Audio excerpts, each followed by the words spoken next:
નમસ્કાર, હું રાકેશ પંડ્યા. આપ નિહાળી રહ્યા છો અડીખમ ગુજરાત. જામનગર જિલ્લામાં ગુનાહિત ઇતિહાસ ધરાવતા અસામાજિક તત્વોની યાદી તૈયાર કરવામાં આવી છે. રાજ્ય પોલીસ વડા આદેશ અનુસાર ગુનેગારો, અસામાજિક તત્વો તેમજ બુટલેગરો સામે જામનગર જિલ્લા પોલીસની કડક કાર્યવાહી શરૂ. જામનગર જિલ્લામાં ગુનાહિત ઇતિહાસ ધરાવતા અસામાજિક તત્વોની યાદી તૈયાર. જામનગર પોલીસ અધિક્ષકની સૂચનાથી જિલ્લાના જુદા જુદા પોલીસ સ્ટેશનના સ્ટાફ દ્વારા પોતપોતાના વિસ્તારોમાં નામચીન ગુનેગારોના ઘરે તપાસના આદેશ અપાયા છે.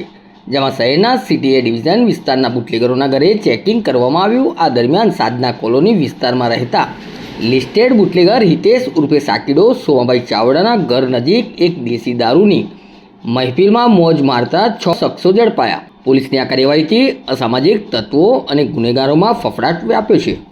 માનનીય ગૃહમંત્રી શ્રીની અધ્યક્ષતામાં જે બેઠક થઈ હતી અને ડીજીપી સાહેબ તરફથી જે 100 લાખની જે ગાઈડલાઈન આવી છે અને અમે જે કામગીરી કરવાની છે જામનગર જિલ્લામાં, તો જામનગર જિલ્લામાં પોલીસ દ્વારા અમે ઘણી બધી અત્યારે કાર્યવાહી થઈ છે.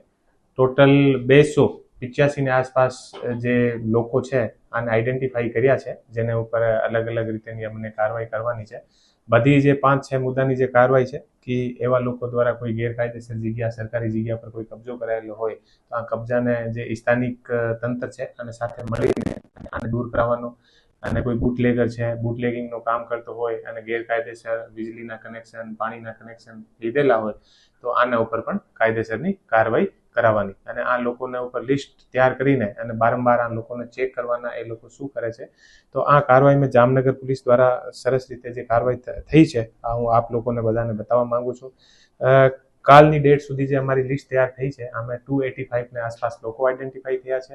આ પછી અમે સાંજથી જે કાર્યવાહી શરૂ કરી છે, અત્યાર સુધી ટોટલ 38 ને આસપાસ વ્હીકલ ડિટેન કર્યા છે, જેના ઉપર બ્લેક ફિલ્મ લગાવેલી છે અને લોકો દ્વારા આડે રીતે યા સ્પીડથી અને ચલાવવામાં આવે છે એવા લોકોના ટોટલ 38 વ્હીકલ ડિટેન કર્યા છે. અને જે અલગ અલગ પોલીસ સ્ટેશનમાં જે હિસ્ટ્રી શીટર હોય છે, જે અલગ અલગ ગુનાઓમાં સંમિલિત છે, આના ટોટલ 11 ચેક કર્યા છે. અને એવા લોકો જો ભૂતકાળમાં ગુનાહિત ઇતિહાસ છે અને વારંવાર ફરીથી પણ ગુના કરે છે એવા 21 લોકો છે, આને પણ પોલીસ સ્ટેશન બોલાવીને અને આની આખી લિસ્ટ તૈયાર કરી છે. અને ટોટલ જે વ્હીકલ ચેકિંગ કરી છે એક દિવસ કાલના દિવસમાં લગભગ 800 ને આસપાસ જે વ્હીકલ છે એ ચેક કર્યા છે. અને જે લોકો હોય છે જેને ડોઝિયર આપણે છે, એવા જે ડોઝિયર વાળા જે લોકો છે આને લગભગ 43 એવા લોકો જે છે આને ચેક કરેલા છે. અને જે નાના મોટા ગુનાઓ કરતા હોય છે, જે આપણે લખોટા લેક હોય, બીજી બધી જગ્યા જે લોકો ફરતા હોય છે, બદમાશી કરતા હોય છે, ટપોરી ટાઈપના જે હોય છે, આના ઉપર પણ લગભગ 30 થી 40 એવા લોકોને એલસીબી અને અલગ અલગ બ્રાન્ચ દ્વારા આને ચેક કરવામાં આવ્યા છે. અને આને પોલીસ સ્ટેશન અને બીજી બધી જગ્યાએ લઈને અને જે કાયદેસરની કાર્યવાહી છે આ ઉપર કરવામાં આવેલ છે. અને ટોટલ જે 26 ની આસપાસ જે બૂથ આજે મોર્નિંગના ભટ્ટીની ડ્રાઈવમાં લગભગ 35 ભટ્ટીના કેસ જે છે એ કરવામાં આવેલ છે. અને આગામી સમયમાં કાલે બધી પીજીવીસીએલ સાથે કોર્ડિનેશન કરીને અને લગભગ 22 જેવા જગ્યા જે છે અમે કનેક્શન પણ કપાવ્યા છે. એ ગેરકાયદેસર રીતે સરકારી જે વીજળી હતી આનો દુરુપયોગ કરતા હતા. અને ટોટલ 8 ગુનાઓ દાખલ થયા છે આમે કે ગેરકાયદેસર વીજળીના, અને ટોટલ લગભગ 14 લાખને આસપાસનો દંડ પણ કરવામાં આવેલ છે. અત્યારે અમારી બધી લિસ્ટ તૈયાર થઈ છે અને છેલ્લા એક દિવસની જે આ કાર્યવાહી છે અને અત્યારે પોલીસ સ્પીડથી અમે ઝડપથી આગળ વધી રહી છે અને અમે કાર્યવાહી કરશે. અને ઘણા બધા લોકો જે ગેરકાયદેસર દબાણ અને કરેલા છે આને પણ સ્થાનિક જે તંત્ર છે આને સાથે અમારો સંકલન થયો છે.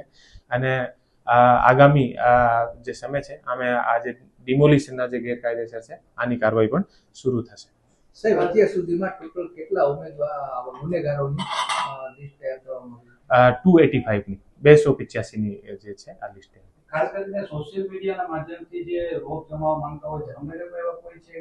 એવા લોકો જે અમે અમારી જે સોશિયલ મીડિયાની જે ટીમ છે, સાયબર ક્રાઇમ પોલીસ સ્ટેશન દ્વારા એવા 15 થી 20 લોકો જે અલગ અલગ જગ્યા હોય છે એવા જે વિડીયો બનાવીને અપલોડ કરતા હોય છે અને બદમાશી કરતા હોય છે એવા લોકોને આઈડેન્ટિફાઈ કર્યા છે. આઈડેન્ટિફાઈ કર્યા પછી એને પોલીસ સ્ટેશન પણ લાવવામાં આવ્યા છે અને આ ઉપર કાયદેસરની કાર્યવાહી 15 થી 20 લોકો પર એવી કાર્યવાહી ખાસ કરીને ક્યાં અસામાજિક પ્રવૃત્તિ થતી એ રીતે પોલીસે ફોકસ કર્યું. અમારું જે વિશેષ ધ્યાન છે એવું છે કે એવા લોકો જે આપણે આમ પબ્લિકને જેને કારણે વધારે હેરાનગતિ હોય છે, જે રીતે આપણે જોઈએ કે જામનગર શહેરના જે પબ્લિક પેલેસ છે, લખોટા